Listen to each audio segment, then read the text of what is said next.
জিয়া নতুন বউ আখিকে নিয়ে ড্রয়িং রুমে প্রবেশ করতেই মমতাজ বেগম হুঙ্কার ছেড়ে বসা থেকে দাঁড়িয়ে পড়ল। দাঁড়াও!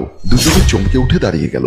জিয়া, নিচের দিকে তাকাও। জিয়া ও আখি নিচে ফ্লোরের দিকে তাকালো। সমস্ত ফ্লোর জুড়ে ছোট ছোট কাঁটাযুক্ত গাছের ডাল বিছিয়ে আছে। স্বামী স্ত্রী দুজনেই অবাক হয়ে গেল। জিয়া বলল, মা, এত কাটা কেন? আর তুমি আমাদের দাঁড়াতে বললে কেন? এই বাড়ির নিয়ম হলো নতুন বউ যখন বাড়িতে বরণ করা হয় তখন তার সামনে কাঁটা রাখা হয়। এই কাঁটাগুলোর উপর পা দিয়ে যদি নতুন বউ বাসার ভেতরে প্রবেশ করতে পারে তাহলেই তাকে মেনে নেওয়া হয়, না হলে দরজার সামনে থেকে তাকে বিদায় করে দেওয়া হয়। মায়ের মুখে এমন কথা শুনে দুজনেই অবাক হয়ে গেল। আখি বলল, আশ্চর্য, এটা কোন ধরনের নিয়ম? মা, আমি এমন তো আগে কখনো আমার বাড়িতে দেখিনি বা আমার বংশের কারো কাছে শুনিনি। অবাক হয়েছ?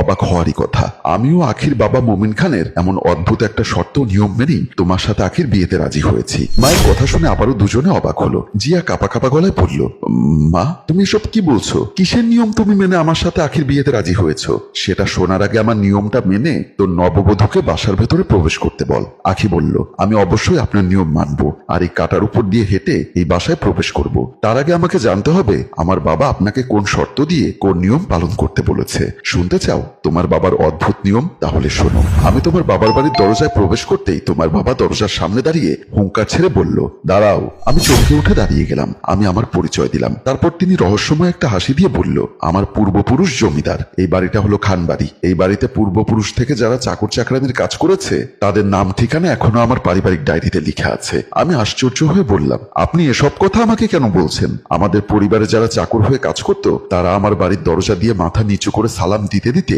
বাড়ির ভেতরে প্রবেশ করত। বুঝলাম না এসবের মানে কি, আর কোন কারণে আপনি এসব আমাকে বলছেন? কারণ আমি খোঁজ নিয়ে জেনেছি আপনার শ্বশুর আতাহার আমাদের বাড়ির চাকর ছিল। আপনি সেই চাকরের পুত্রবধূ। তার মুখে এমন কথা শুনে আমি অবাক হয়ে বললাম, আপনি তো আমাকে চরম অপমান করলেন। আপনার মেয়ে আর আমার ছেলে দুজন দুজনকে ভালোবাসে, তাই ওদের বিয়ের প্রস্তাব নিয়ে আমি এসেছিলাম। মোবাইলে আপনার সাথে আমার কথা হয়েছে, কিন্তু আপনার বাড়ির সামনে এসে এভাবে অপমানিত হব সেটা কোনোদিনও কল্পনা করিনি। আমিও মেয়ের একঘেয়েমি স্বভাবের কাছে হেরে গেছি, তাই মোবাইলে এই বিয়েতে রাজি হয়েছি। কিন্তু আমি আমার বংশের ঐতিহ্য নষ্ট করতে পারবো না। এখন আপনি মাথা নিচু করে আমাকে সালাম করতে করতে আমার বাড়িতে প্রবেশ করতে পারেন, তাহলে আপনার সাথে আমার আত্মীয়তা হবে। আর তা না হলে আপনার সাথে আমার আত্মীয়তা হবে না। আমি মনে মনে ভাবলাম, আত্মীয় স্বজন সবাই জানে খানবাড়ির সাথে আত্মীয়তা হচ্ছে আমাদের। এখন যদি এই বিয়েটা ভেঙে যায় তাহলে মান সম্মান থাকবে না, আমার ছেলেটাও কষ্ট পাবে। তাই বাধ্য হয়ে মাথা নিচু করে সালাম করতে করতে খানবাড়িতে প্রবেশ করলাম। শাশুড়ির মুখে কথাগুলো শুনে আখি উত্তেজিত হয়ে বলল, আমার বাবা আপনার সাথে চরম অন্যায় করেছে, বংশ গৌরব নিয়ে বাড়াবাড়ি করেছে। আমি এক্ষুনি আমার বাবার মুখোমুখি হব, কিন্তু তার আগে আমি আপনার শর্ত মেনে এই বাড়িতে প্রবেশ করব। বলেই আখি কাটার উপরে পা দিয়ে দিল। দাঁড়াও বৌমা। আখি পা নিচে নামিয়ে নিল। আমি শুধু তোমাকে পরীক্ষা করছিলাম তুমি তোমার বাবার মতো বিবেকহীন কিনা। তুমি আমার পরীক্ষায় পাশ করেছো, তোমার মধ্যে বিবেক আছে। আর একজন বিবেকবান মানুষকে আমি কাটার আঘাতে জর্জরিত করতে পারি না, ভালোবাসা দিয়ে বুকে টেনে নিতে পারি। মায়ের মুখে এমন কথা শুনে জিয়া ও আখির মুখে হাসি ফুটল। 3 দিন পরের ঘটনা। মোমিন খান খাবার টেবিলে বসে আছে, কিন্তু এখনো তার নাস্তা কেউ দিচ্ছে না। একমাত্র ছেলের বউ ও ছেলের বেডরুমের দিকে তাকিয়ে বৌমা বৌমা বলে ডাক দিল। মোমিন খানের ছেলের বউ নীলা এসে পাশে দাঁড়িয়ে বলল, কি সমস্যা? আপনি ডাকাডাকি করছেন কেন?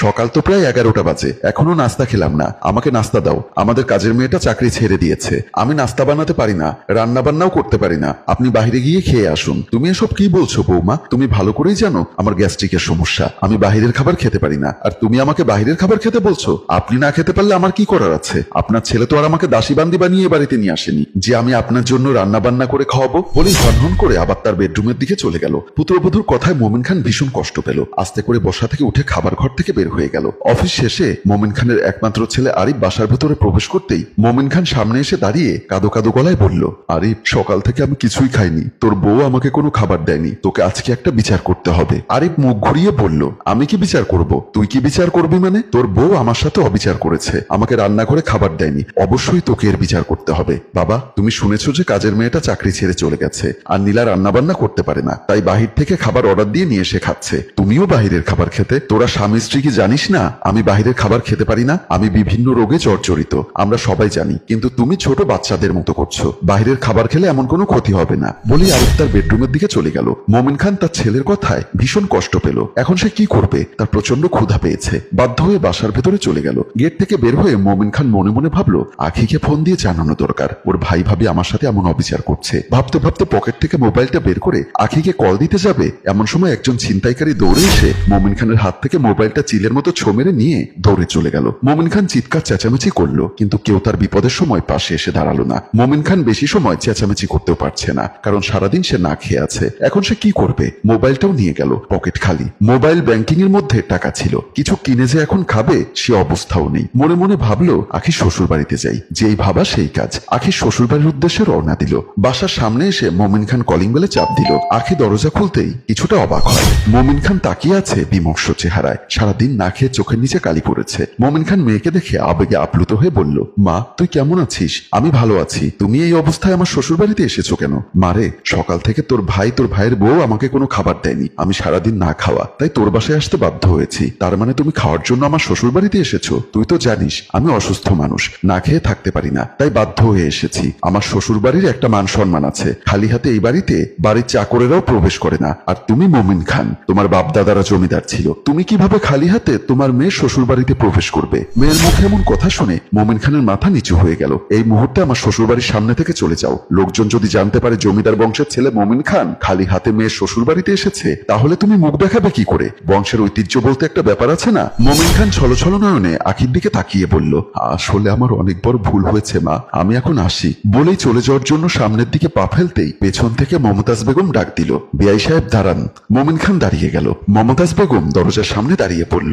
আপনার মেয়ের কথায় আপনি কিছু মনে করবেন না, আসুন বাসার ভেতরে আসুন। প্রচন্ড ক্ষুধার্ত মমিন খান মমতাজ বেগমের কথা ফেলতে পারল না, কোনো নয় ছয় না ভেবে বাসার ভেতরে প্রবেশ করলো। মমতাজ বেগম বলল, বৌমা তোমার এত বড় সাহস হয় কিভাবে? আমার বিআইকে তুমি অপমান করে কথা বলো? আম্মা, আপনি হয়তো ভুলে গেছেন আমার বাবা আপনাকে বংশ পরিচয় ঐতিহ্য নিয়ে কিভাবে অপমান করেছিল। আপনি কিন্তু সেদিন আমার বাড়িতে খেতে যাননি, কিন্তু আজ আমার বাবা মমিন খান জমিদার বংশের ছেলে ক্ষুধার জ্বালা সহ্য করতে না পেরে খাবার জন্য তাদের বাড়ির চাকরের বাড়িতে এসেছে। মমিন খান মাথা নিচু করে ফেললো। সে বুঝতে পারলো মেয়ের শাশুড়িকে অপমানের প্রতিশোধ নেওয়ার জন্যই আখি তার সাথে এমন ব্যবহার করেছে। কাঁদো কাঁদো গলায় দুহাত জোর করে ক্ষমা চেয়ে বলল, আমার ভুল হয়েছে, আমি সেদিন যা করেছি চরম অন্যায় করেছি। বাবা, এটাকে ভুল বলে না, এটাকে একটা মানুষকে অপমান করে একদম মাটির সাথে মিশিয়ে দেওয়া বলে। তুমি সেদিন আমার শাশুড়িকে যেভাবে অপমান করেছো, মাথা নিচু করে বাসার ভেতরে প্রবেশ করতে বাধ্য করেছো, আজ তোমার সেই দাম্ভিকতা কোথায় গেল? বৌমা চুপ করো, অনেক হয়েছে। এমন সময় সে এসে বলল, তাড়াতাড়ি বাবাকে খেতে দাও, সারাদিন কিছু খাইনি, তোমার ভাবি আমাকে ফোন করে বলেছে। মমিন খান অবাক হয়ে বলল, বৌমা তোমাকে ফোন করেছে? হ্যাঁ বাবা, শুধু আপনাকে বোঝানোর জন্যই সবাই মিলে আজকের দিনটা আপনাকে কষ্ট দিয়েছে, আপনার সাথে একটা নাটক করেছে। আমি বুঝতে পেরেছি বাবা, ভুলটা আমারই। আমি তোমার মাকে সেদিন প্রচন্ড কষ্ট দিয়েছি। আজকের এই শিক্ষাটা আমার প্রয়োজন ছিল। বংশের ঐতিহ্য দাম্ভিকতা কখনো একজন মানুষকে বিবেকবান বানাতে পারে না। বেআইন, আমি আবারও আপনার কাছে ক্ষমা চাইছি, আপনি আমাকে ক্ষমা করুন। প্রিয় ভিউয়ার্স, আজ যে রাজা কাল সে ফকিরও হতে পারে, আবার আজ যে ফকির কাল সে রাজাও হতে পারে। সবকিছুই সৃষ্টিকর্তার ইশারায় হয়, কিন্তু আমরা মুহূর্তের মধ্যে ভুলে যাই আমাদের অতীত, আমাদের বর্তমান এবং আমরা যে মানুষ। আমরা মানুষের সাথে দাম্ভিকতা দেখাই অহংকার করি, হিংসা করি। আসুন আমরা বিবেকবান হই, পরস্পরের মধ্যে ভ্রাতৃত্ববোধ বজায় রাখি। গল্পটি ভালো লাগলে লাইক, কমেন্ট ও শেয়ার করুন। গল্পটি রচনায় ফেরদৌস অপু। ধন্যবাদ।